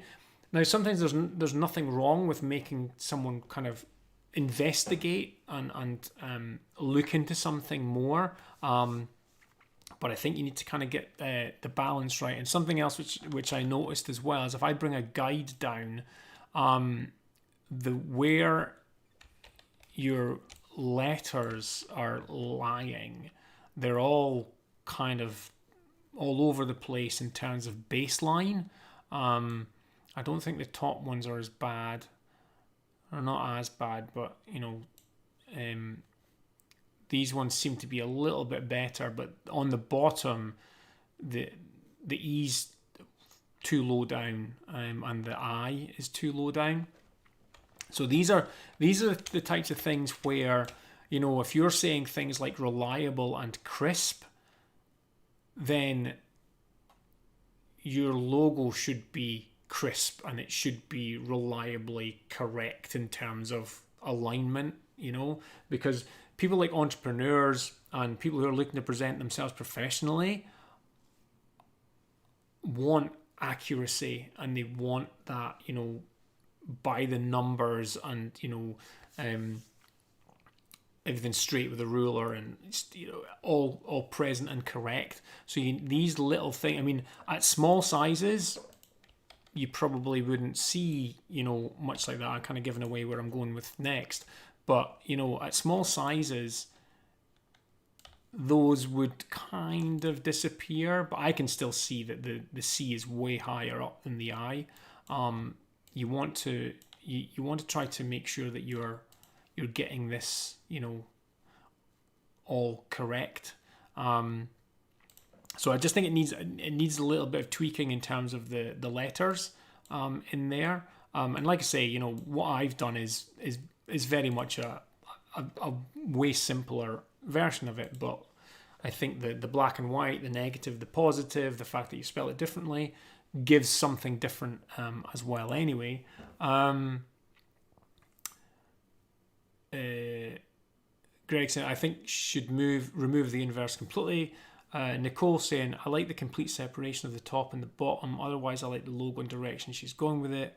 Yeah, I think the same, Nicole. I think it just needs to be, we need to get rid of the kind of busy part in the middle, and I think that the direction is good. Moby saying, yes, busy, I agree, but I actually found the inverse dip compelling. This is close to modern and interesting to me. It just feels cramped. It has a refined graffiti feel to me, like a skate brand. So is a skate brand what should be coming across for businesses and entrepreneurs and people looking to present themselves professionally? We need to keep going back to that as well. We can create a logo which looks really cool, but we also need to tie it into the audience and the personality and the qualities that Amber wants the logo to have. So yeah, we could definitely. It looks like it could, it could be like a Banksy piece. It looks like it's a template cut out, and you could spray paint it, and that would come through on a wall. Is that right for the target audience, or is that right for a skate brand? It's getting that balance. We can, I see a lot of really amazing logos, amazing logo designs, but we could all pretty much come up with really cool ideas if there's no distinct real audience for the brand at the end of it. It's not having to do a job. It's just a really cool looking logo.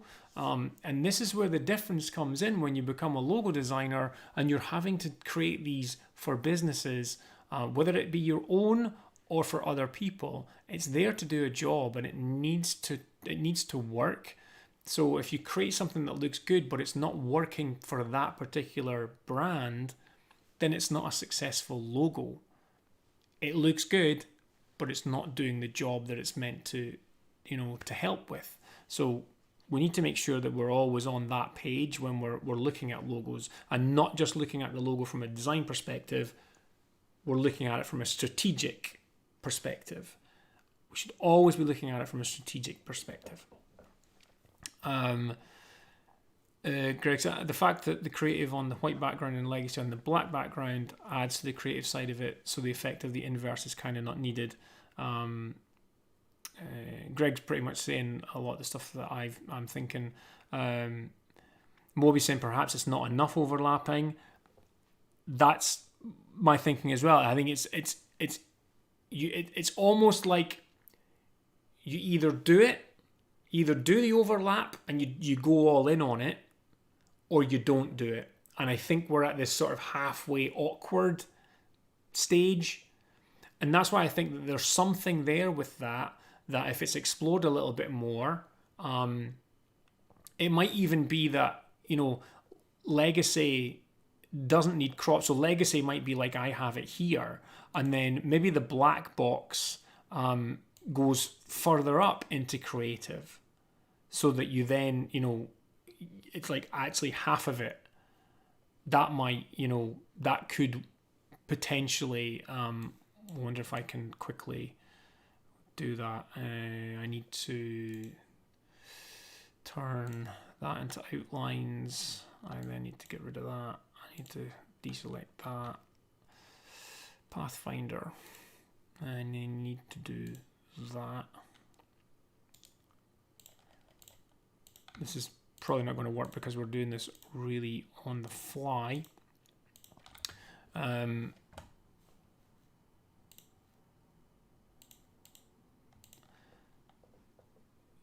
You kind of get the gist of what I'm trying to do there. But I think you're right, Mobius. I think it's a case of maybe it's just not going in enough, and it might be that maybe you do the same with legacy, but you do the opposite, and you kind of. See, that's because I've done that. But you see what I mean? You could almost chop legacy in half, and then maybe the legacy comes out black. Might be really hard to read, but these are all things that are worth exploring.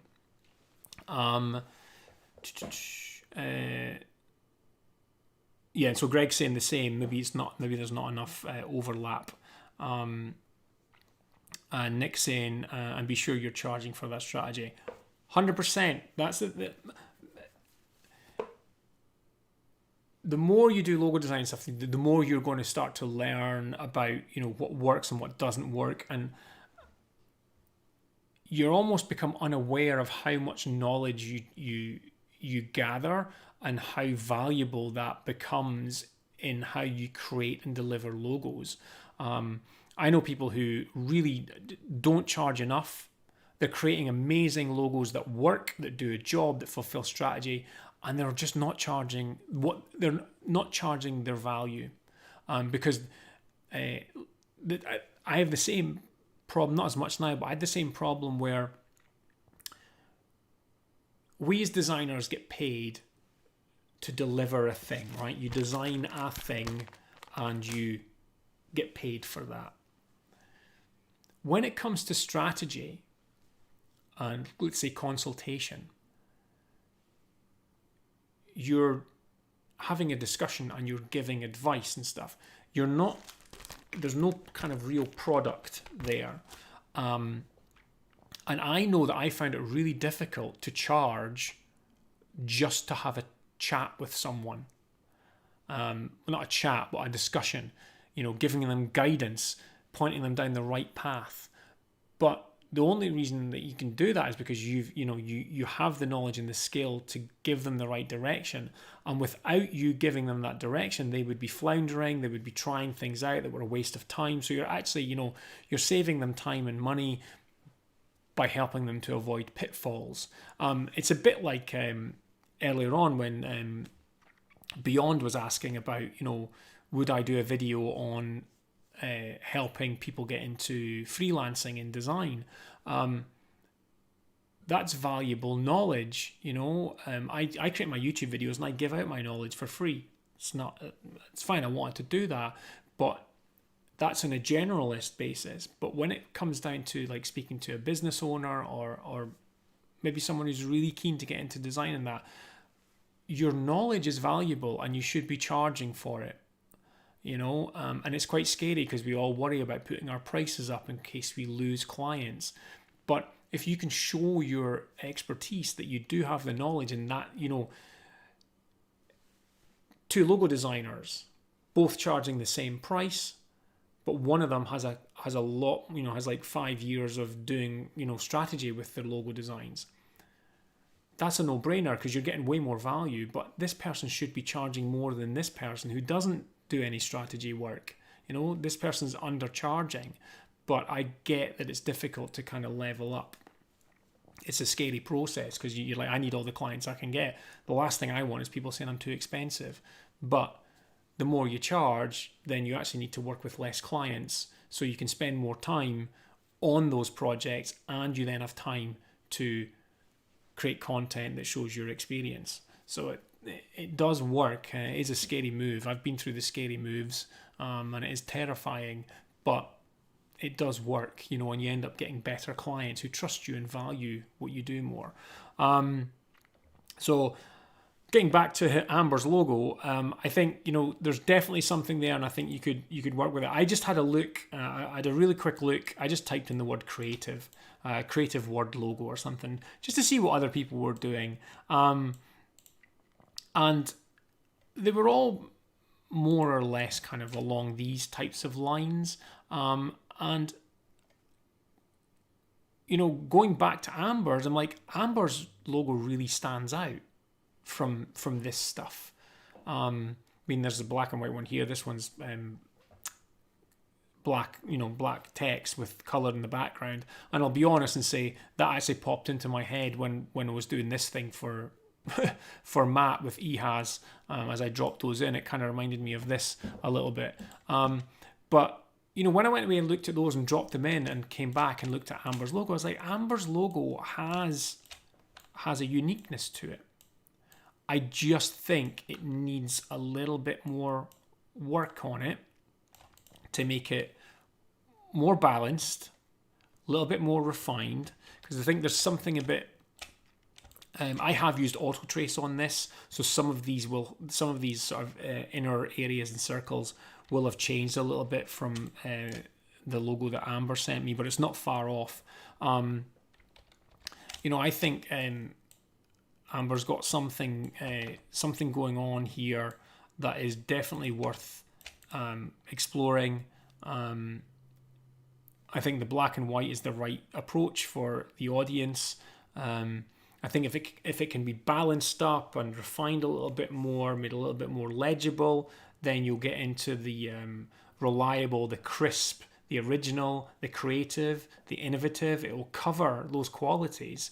I think the one you'll struggle with a little bit maybe is the friendly element, but that's no biggie really, because the friendliness, the logo can't do everything.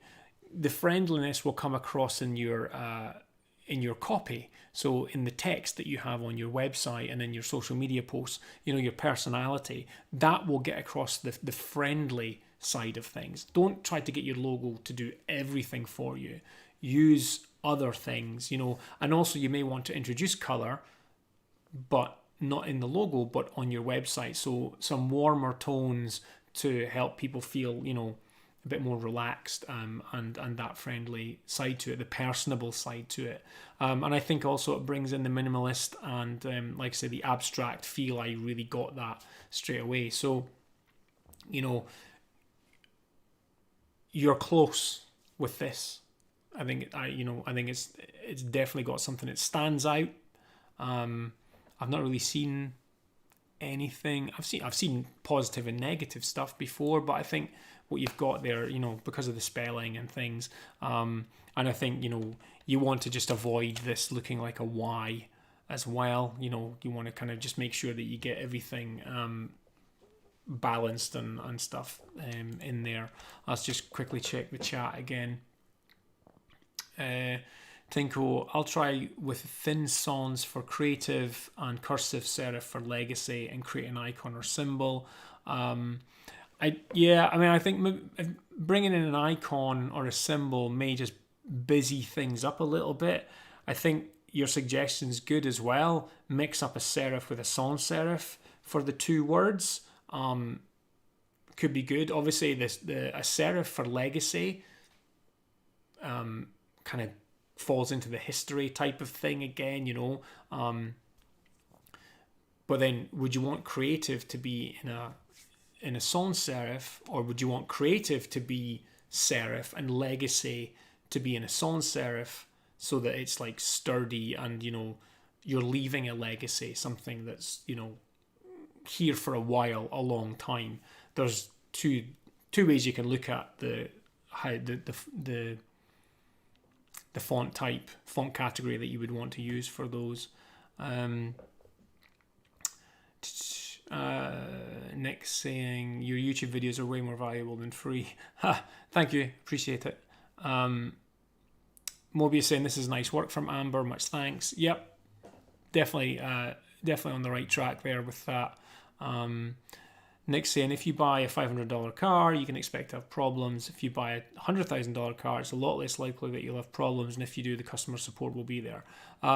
Yeah, I mean, it's kind of there is that way, and I think you'll get that if you throw that at the designer as well. It's like I mentioned earlier, if you're not charging a lot, you have to get through a lot of projects in order to make enough money to pay your bills. So you just want to get stuff finished. So you're either going to be rushing it, or you're going to be working far too many hours, and you're just going to be burned out and not enough sleep, and you're just like da, da, da, da, da, da. So at the same time, you then can't give the customer support that you need to, because there's no time. But the more money you charge, the more time you can give, the more time you can spend with the client, the more valued that client is going to feel, the more likely they're going to refer you to someone else. If you're turning stuff around cheap and fast, you're doing it wrong. Because all that's going to happen there is those clients are going to recommend you to other people as being cheap and fast and good. That's not what you want. You want people to recommend you for being good. That's it, hands down, good. Fast, not so much. Cheap, definitely not. You can do fast, but generally if you're going to do fast, then it means that you're having to put other work to the side. So you charge more for that. You charge a premium for fast over and above that. But yeah, Nick's kind of analogy is pretty good. And I just find that, I still get stressed out with work. Everybody gets stressed out with work and with projects because, I say you put your heart and soul into it and you want it to be good, and sometimes it doesn't work out and you've got to kind of go back to the drawing board and you're like, oh, I need to get this right. But when you're charging more, you obviously you feel there's more at stake because there's more money involved. But at the same time, I find that as I increased my prices, the type of client I got trusted me more. They valued my opinion more. Compare that when I was doing much cheaper logo design work. People didn't value what I was doing for them. So they were always asking for changes and, oh, can you do this and can you do that? And I want to see this and I want to see that. I don't get that, or very rarely get that from the clients I have these days, because they trust my judgment.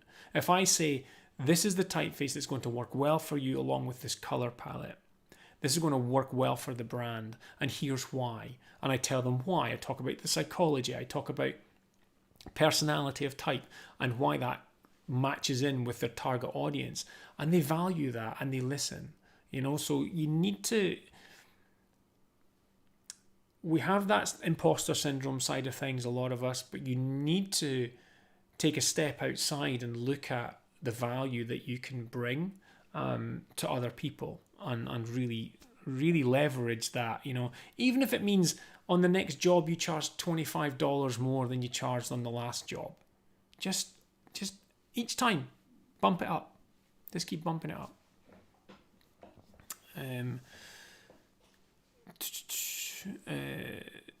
Next saying, the second from bottom just gave me new inspiration for my personal business. Thank you so much.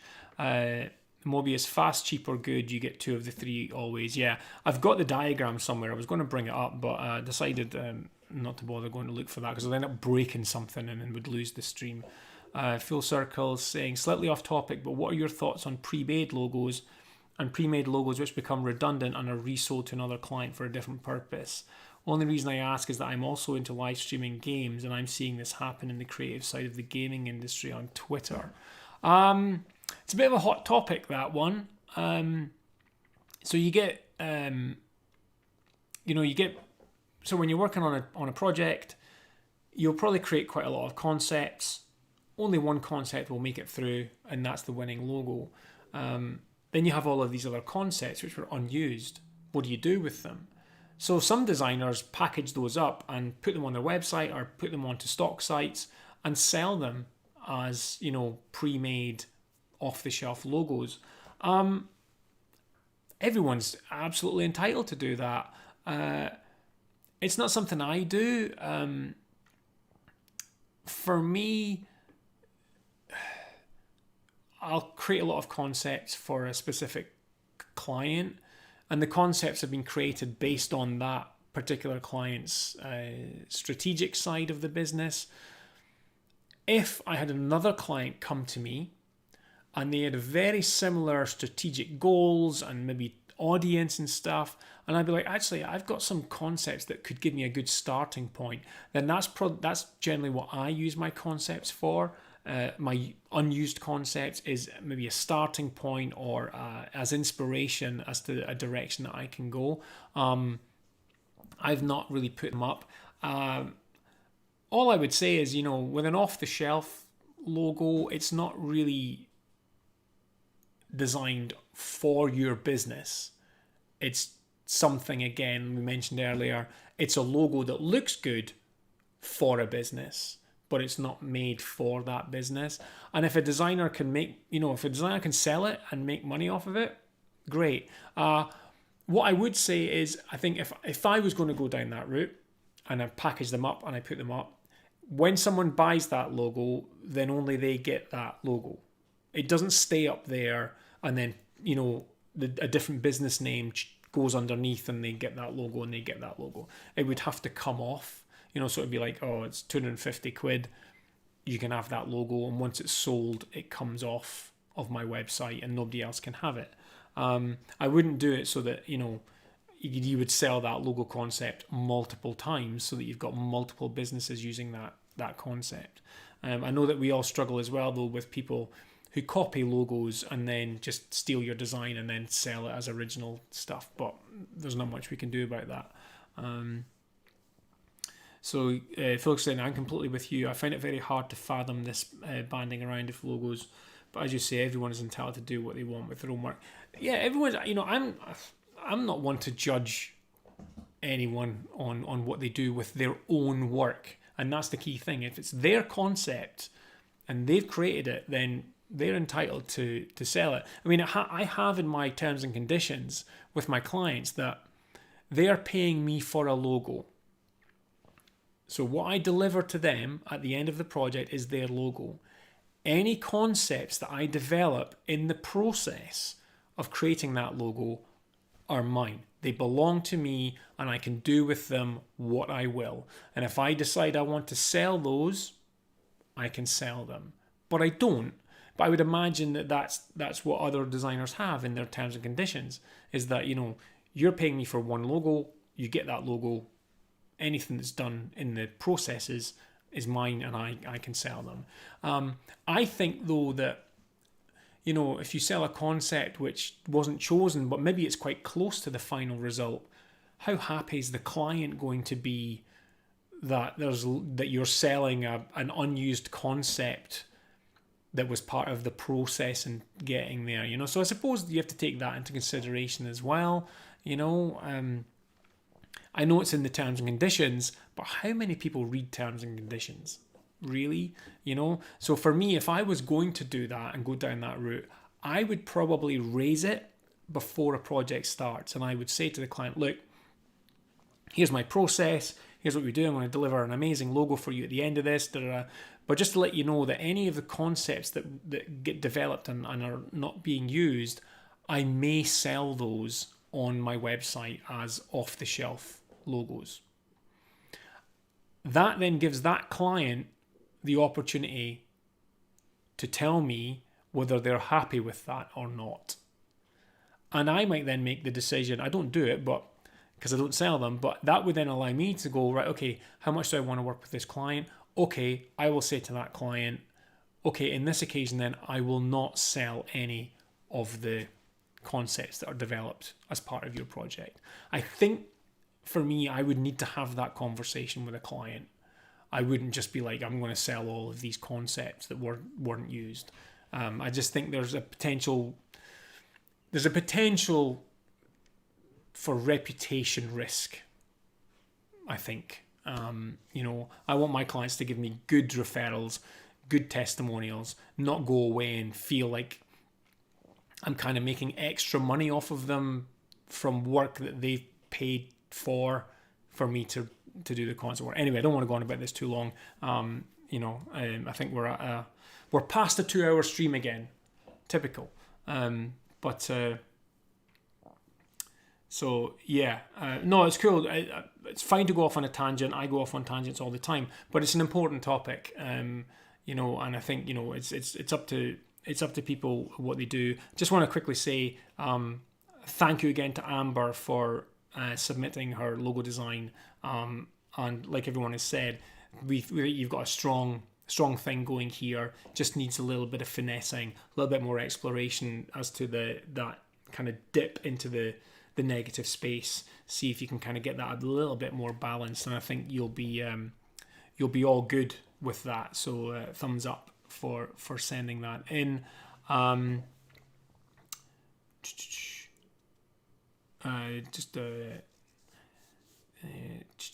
How about this then? Someone buys a pre-made, and then when they are done with it, they sell it off to another person. I think it's kind of out of your control at that point. If they've bought something from you, and then they then want to sell it on, what can you do about that, really? Unless, again, you have it in your terms and conditions that this logo is for you. You may not sell this on to someone else. That's another conversation you would have to definitely have with the client before you take them on as a client. Otherwise, it's just open-ended. Oh, it was in my terms and conditions. Oh, I didn't read that. Well, that's not my fault. You didn't read it. Then it gets really awkward and combative, and that's not where I want to go.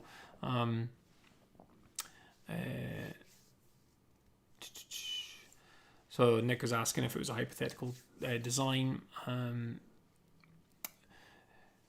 Mobius saying, you're selling the rights generally, in my experience. I did work for a firm that was trying a subscription model where they became brand management and retained trademark rights, but that was for small local companies.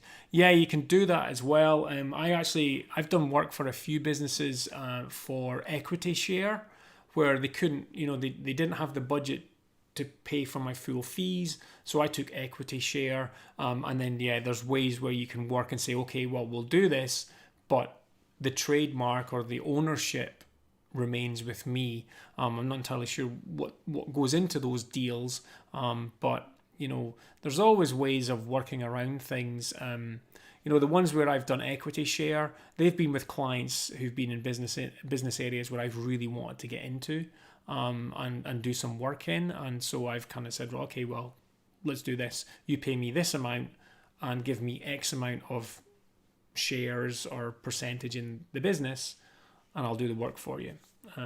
There's a risk there because the business might not work, but if it does work, then it's all good. Hopefully it works out better for me in that way.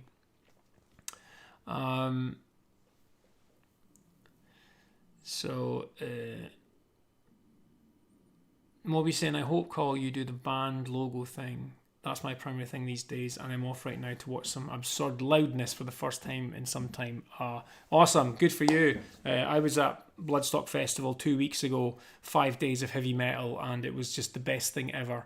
Such a good release. I missed being there, so it was really, really good. But enjoy yourself.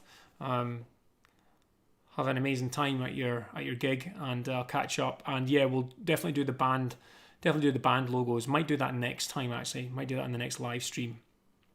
So I'll probably put something into the community channel on the YouTube channel and ask for you to submit your favourite rock band logos, and we'll have a look at them. Feels like a first time hopping on the stream, so just wanted to engage a little bit. Appreciate it. Engagement's what makes the streams. Like I say, nobody wants to hear me prattling on. The engagement's really, really good. And yeah, as Phil Circle said, thanks to all who are submitting work for critique. You are very brave indeed. So I'm going to call it a day there, folks. Another attempt from me to try to make it an hour-long stream, and it's 2 hours and 20. But I do need to chop out about 10 minutes where there was no audio. So I'll need to make sure that I do that before the replay goes up. So as ever, thanks again, Dan. Thanks for hanging out. Really appreciate it.